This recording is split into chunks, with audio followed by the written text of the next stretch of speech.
எப்போ வந்தீங்க நீங்கள்? நான் ஃபோன் பண்ணி சொன்னாங்க இப்படி வந்திருக்காங்க. உங்கள் வீட்டில் என்ன பண்ணுறாங்க அப்பா அம்மா? அப்பா கிடையாது, இறந்துட்டாங்க.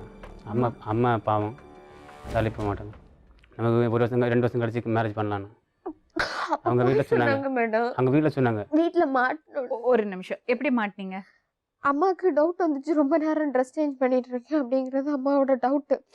அப்பா அம்மா என்ன பண்ணிட்டாங்கன்னு அந்த ரூம் எக்ஸ்டெண்ட் பண்ண ரூம் வாசல் இருந்துச்சு, அதுக்கு அந்த பக்கம் வந்து ஒழிச்சு நின்னாங்க.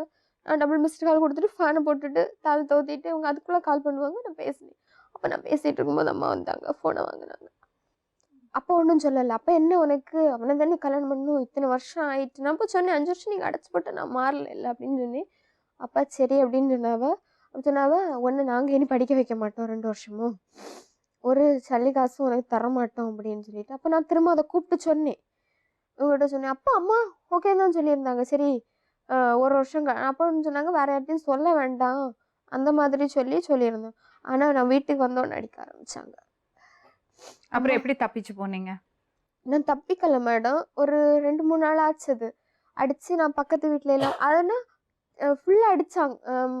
ஒரு 4:45 இல்லை நான் வீட்டுக்கு வந்து 5 மணிக்கு அடிக்க ஆரம்பிச்சது. 8:15 வரைக்கும் அடித்தாங்க. அப்போ நான் வீட்டுக்குள்ளே தான் இருந்து சவுண்டு போட்டேன், யாரும் வரல. எங்கள் வீட்டில் உள்ள அந்த சவுண்டு வந்து எனக்கு வெளியில் அதாம்மா கையிலெல்லாம் பாடா இருக்கா? இது சூடு வச்சது. யார் சூடு வச்சாங்க?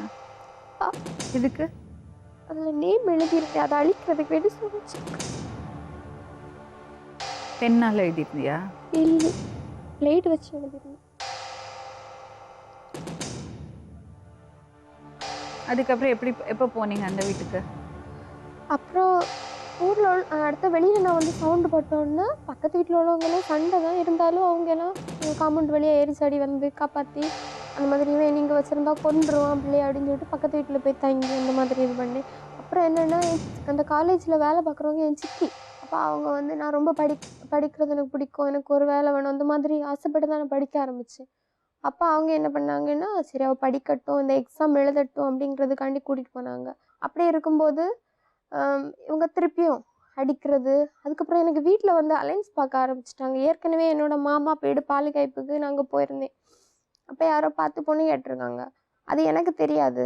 இந்த பிரச்சனை இப்படி ஆனோன்னா டக்குன்னு ஒரு 2 நாள் கூட ஆகலை மேடம். அலைன்ஸ் பார்த்து எனக்கு தியரி எக்ஸாம் 18 முடியுது. 19 என்கேஜ்மெண்ட்டு, மே வந்து ஒரு கல்யாணம் மேரேஜ்னு. அவன் தப்பாக பேச ஆரம்பிச்சிட்டான். அவங்ககிட்ட சொல்லியிருக்காங்க இவங்க இப்படியே லவ் இருக்குது அப்படின்னு சொல்லிட்டு சொல்லியிருக்காங்க. அம்மா ஃபோனுக்கு நம்ம ஃபோன் பண்ணுறோம், அசிங்கமாக பேசணும். ஃபோன் பண்ணி உங்ககிட்ட கொடுப்பாங்களா? ஃபோனை என் ரூமுக்கு கொண்டு தரது என் அம்மா தான். ஃபோன் கொடுத்துட்டு என்ன சொல்லுவான் அவங்ககிட்ட? ரொம்ப அசிங்கமாக பேசுவான் மேடம். அவன் ஃபஸ்ட்டில் ஒழுங்காக தான் பேசினான். பணத்துக்கு வேண்டி தான் வரேன், இன்னும் நிஜமாக கல்யாணம் பண்ணி வரேன்ல, உங்கள் அப்பாக்கிட்டேருந்து கொஞ்சம் எனக்கு பணம் வாங்கணும், பணத்துக்கு வேண்டி தான் வரேன், ஃபுல்லாக முடிச்சுட்டு விட்டுறேன், அதுக்கப்புறம் நீ அவனு கூட போயிடுது அந்த மாதிரிலாம் சொன்னேன். சொல்லுங்கள் உங்கள் தரப்பு. ஒரு 6 வருஷம் முன்னாடி வரும், 6-7 வருஷம் இருக்கும். எங்கள் வீட்டு வந்து எனக்குள்ளே வந்துட்டாங்க. எங்கள் அப்பா அம்மா 2 பேரும் பேசினது கிடையாது. நம்ம வந்து லவ் இப்போ 9 வருஷம் ஆச்சு. எங்கள் அப்பா அம்மா சேர்ந்து என்னடா இதுவரையும் ஒரு நாள் ஒரு கெட்ட வார்த்தையோ இல்லை ஏதாவது ஒன்று வச்சு என் வீட்லையோ வந்ததே கிடையாது. இவங்க அம்மா வீட்டில் வந்து எங்கள் மாமா இருக்காங்க 2 பேர், 2 மாமா பின்ன ஒரு சித்தப்பா கூட்டல் வாத்தியார் ஒரு சாராக இருக்கார். இவங்க 3 பேர் தான் பிளான் இருக்குது பண்ணியது. எனக்கு கொள்ள வரும்போது அவங்க தான் வந்தாங்க. அந்த சித்தப்பா எப்படி? அவரும் இது மோசம் இல்லை, இந்த பொண்ணுகிட்ட தப்பாக நடந்துக்க பார்த்தாருன்னு உங்களுக்கு தெரியுமா? அந்த சித்தப்பா அவங்க வீட்டில் போய் இருந்தவ, அங்கே தான் இங்கே வச்சுருந்தவன். எங்கள் வீட்டுக்காரர் எல்லாம் மொத்தம் மோசம் பண்ணுவேன். எங்கள் அப்பா வந்து எனக்கு கொல்ல சொல்லிட்டு 5 வருஷமாக வச்சு எங்கள் ஊரில் சொல்லிட்டு மிரட்டி இருந்தா சார் மேடம். எனக்கு கேட்டு பாருங்க போய் சொல்கிறேன். அதுக்காக தான் நீங்கள் வெளிநாட்டு போயிருந்தேன். என்ன பண்ணாங்க, எப்படி கொல்ல வந்தாங்க? அந்த லவ் இருந்தா லவ் டைம் இறங்கி இருந்தா. அப்போ இவ 8 ஆகலை, இவள் வந்து 18 வயசு ஆகலை.